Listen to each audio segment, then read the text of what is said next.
Verano de grandes éxitos para Aragón. Los deportistas han dejado bien alto el nombre de la comunidad autónoma en Río de Janeiro, donde se han disputado los Juegos Olímpicos y Paralímpicos. Este martes, turno de reconocimientos para ellos por parte de la DGA, donde su presidente Javier Lambán les ha realizado una petición especial. Os pido encarecidamente que sigáis siendo, como habéis sido hasta ahora, que en el futuro Aragón pueda contar con vosotros, no solo para seguir protagonizando éxitos en el terreno del deporte de competición, en el deporte federado, sino también para erigiros en referencia de los deportistas de toda índole.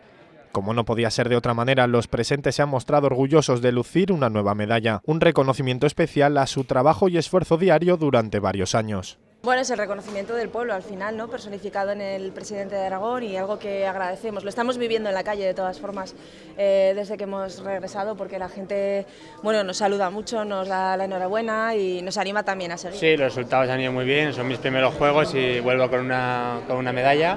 Hay otras pruebas que podrían haber salido mejor, pero no me puedo quejar volviendo con una medalla de Río. Finaliza así un verano que quedará para siempre en la memoria de los aragoneses y se abre un nuevo camino, el que lleva a Tokio 2020.